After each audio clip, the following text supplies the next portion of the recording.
En mi anterior podcast compartí una historia para honrar al linaje materno, hablando de la vieja casa familiar de mi abuela, la cual heredó mi madre. Hoy me gustaría dedicar esta sección al linaje paterno. Y es que es necesario honrar también al padre, porque de él venimos, y no estaríamos aquí, ni seríamos quienes somos sin él. Muchas personas viven su vida, o gran parte de su vida, con la herida del abandono. Una herida que viene muchas veces de la línea paterna, porque en nuestra infancia sentimos la ausencia del padre como una carencia.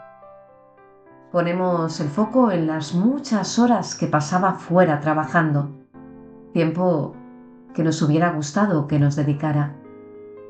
Pero la verdad es que él aprendió de su padre, nuestro abuelo, y a veces buscamos en nuestro padre o en nuestra madre algo que no nos pueden dar porque ellos mismos nunca llegaron a recibirlo.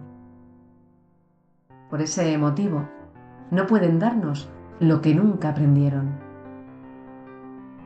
En abril del 2024, en una sesión de crecimiento personal con José Mari Sarasola, José Mari nos puso un ejemplo fantástico.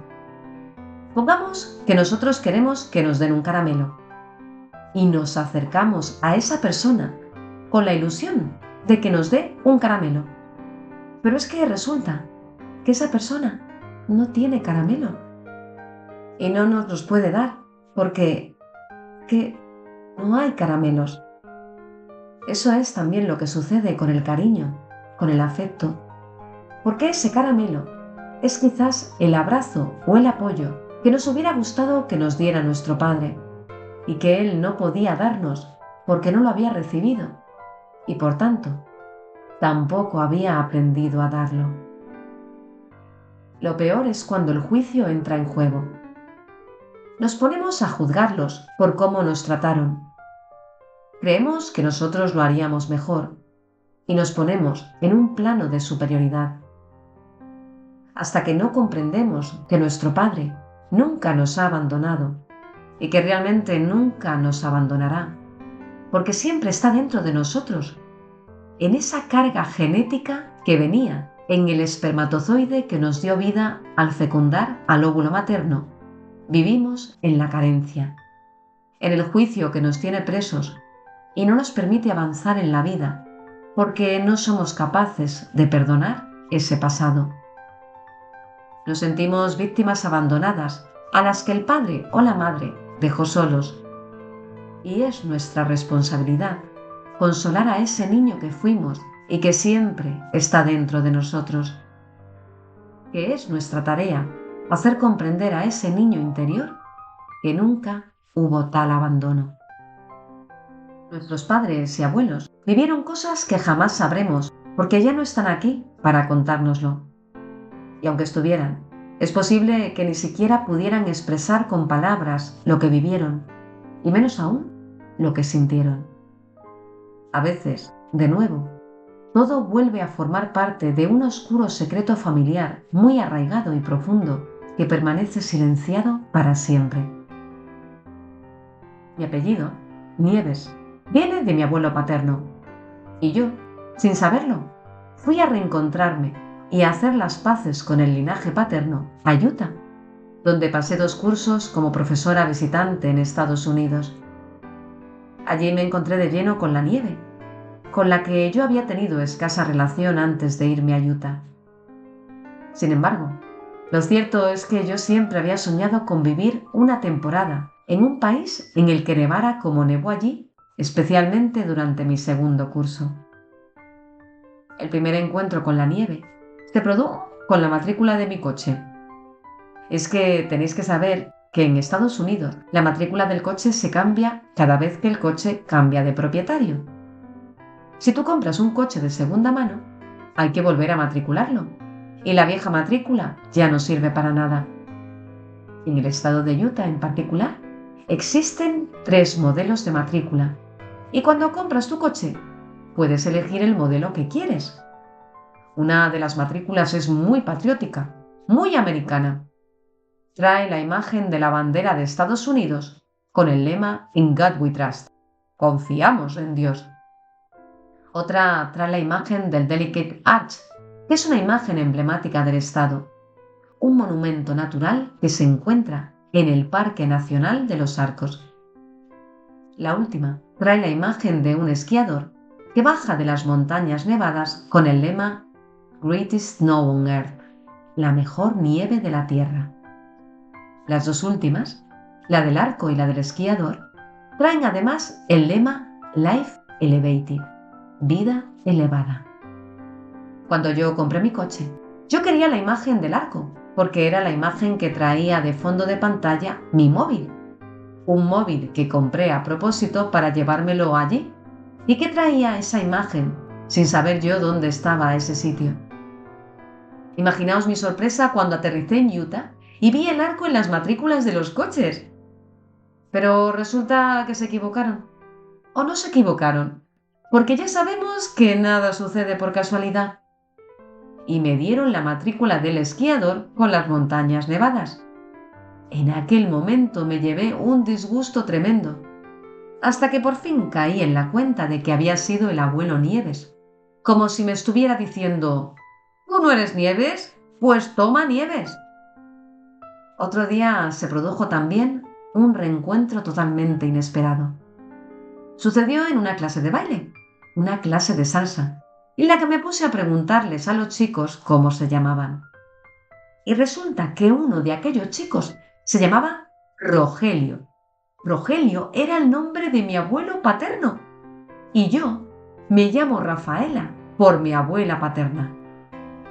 En ese momento tuve la visión maravillosa de mi abuela y mi abuelo paternos bailando salsa en Utah, a más de 8.000 kilómetros de distancia del pueblo de Extremadura, donde pasaron prácticamente toda su vida.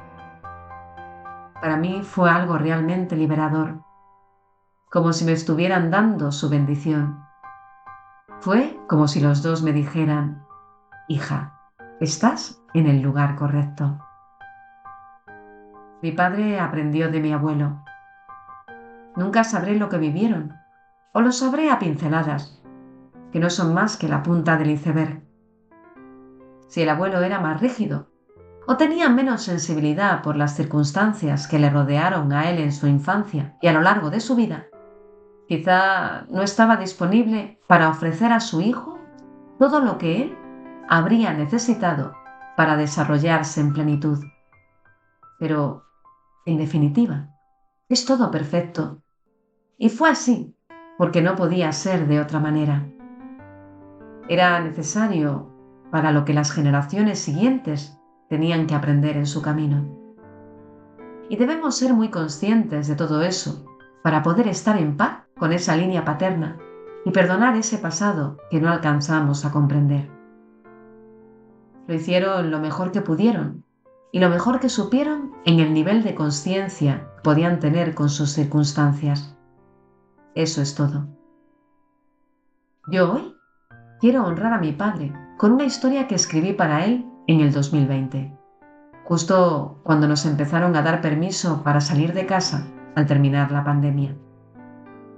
Mi padre acababa de tener un accidente muy grave. Estuvo en la UCI casi 2 meses, sin poder hablar apenas, porque tuvieron que realizarle una traqueotomía. En ese momento rehice un relato que había escrito anteriormente sobre él, incorporando algunas experiencias del momento presente. El relato se titula Una bicicleta en el mes de abril y dice así. Se preguntaban quién les había robado el mes de abril, pero en realidad yo sabía que lo que había ocurrido es que nos lo habían devuelto. De niña, esperaba con impaciencia mi mes, y con él el día de mi cumpleaños. Pero lo cierto es que siempre llovía y no me quedaba más remedio que quedarme en casa viendo la televisión, suspirando por la ansiada bicicleta que nunca llegaba. Y por fin, aquel año, justo el día en que cumplía 9 años y se celebraba mi primera comunión, la bicicleta llegó.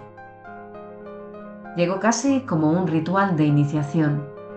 En una fecha tan memorable como lo puede ser la primera comunión, para alguien que celebra ese día por un profundo amor a Dios, a la divinidad o a lo que quiera que nos sostenga más allá de las 3 dimensiones tangibles de nuestro mundo.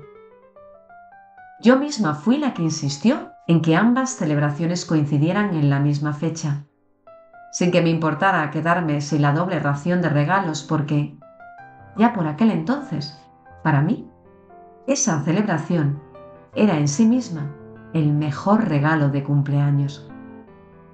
Y sin embargo, nunca podré olvidar la emoción que sentí al ver por primera vez la bicicleta que tantos años había estado esperando. Ese día nos dio igual la lluvia, porque yo no me resigné a quedarme en casa viendo la televisión. Con mi bicicleta roja y la mano segura de papá, salí a la calle bajo la lluvia a dar mis primeras pedaladas sobre ella, el sillín bien sujeto por mi padre, que corría y corría incansable bajo la lluvia, sin soltarme jamás, riendo de alegría conmigo.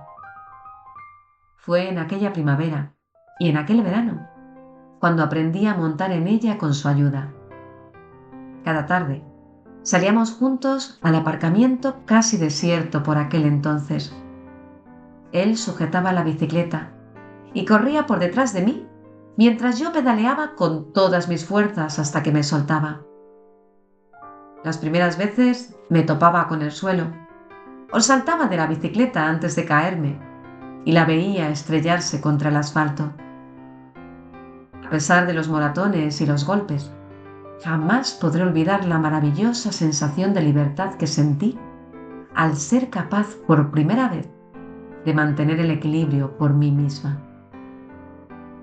Hace ya algunos años que mi padre no se sostiene con el equilibrio necesario para montar en bicicleta conmigo, pero cada vez que salgo a pedalear en bicicleta, tengo la sensación de volver a recuperar un poco de ese equilibrio que de pequeña aprendí a mantener con la ayuda de mi padre. Aquel extraño e incierto 2020, más de 30 años después de recibir mi primera bicicleta, regresaron las lluvias de abril como jamás pensé que lo harían, después de tantos años de veranos anticipados. Mientras miraba las manos de mi padre apoyadas en su regazo, me parecía que volvía a tener 9 años y que en cualquier momento me pondría mi vestido de comunión y aparecería la bicicleta roja por la puerta. Sus manos, torpes y gastadas por la vida, me devuelven hoy al presente y me cuentan, sin decir nada, que aunque el tiempo y aquella bicicleta roja se hayan marchado sin saber cómo ni a dónde, las lluvias de abril han vuelto para quedarse. Para terminar, hoy me gustaría compartir una canción de Deva Premal que es muy especial para mí y que siempre me llena de paz. Es la canción que yo le cantaba a mi padre cuando estaba en el hospital. Me parecía que tenía propiedades curativas y yo recorría con mis manos su cuerpo lleno de quemaduras como si eso pudiera sanarle mientras iba cantando. La canción, que se titula In the Light of Love, dice así.